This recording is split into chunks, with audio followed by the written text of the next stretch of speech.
guys, welcome back. Today we're going to be discussing the landmark court case, Tinker versus Des Moines. We're going to look into both sides, so let's go. And we're back. We are here right now with the Mary Beth Tinker, the starter of it all. Here to tell her side of the story. So, Mary, how did this all begin?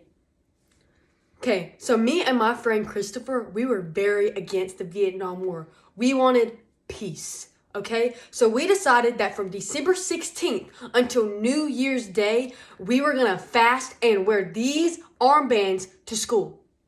We know this is not how they were worn. Disclaimer. Okay?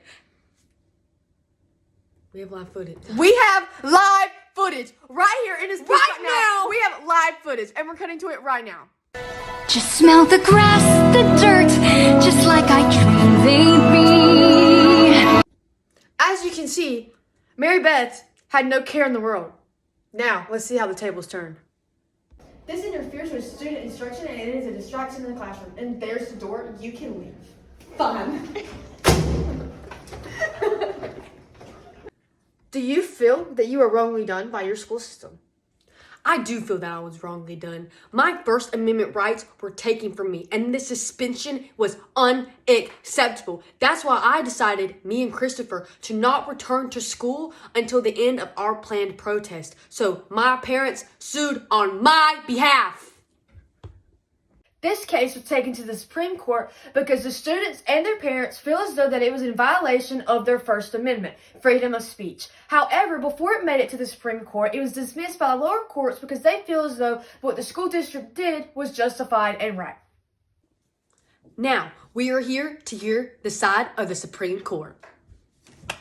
What's up, guys? I'm the Supreme Court. And the decision here, thank you, was that it was a 7-2 decision. It favored with the students. Tinker, standard material, or substantial disruption. At school, children nor teachers should shed their First Amendment rights. To share the opinions on the courts that were in favor with the students, Justice Abe Fortas, he states that armbands represented pure speech, do not lose First Amendment rights when they stepped into school property, and the school district must be able to prove how their armbands would interfere with school instruction. To argue with why armbands were distractions and disruptions in the school, Justice Hugo L. Black states that because the appearance of the armbands distracted students from their work, they distracted from the ability of the school officials to perform their duties. So the school district was well within its rights to discipline the students.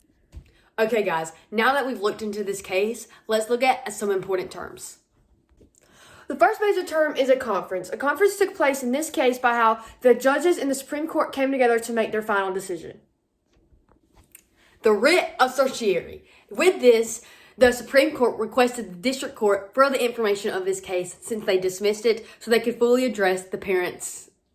Oral arguments are seen in this case by how attorneys presented that the armbands of the students were a form of symbolic protest protected by the First Amendment. The friend of the court in this case was Charles Morgan, which filed a brief for the United States National Student Association.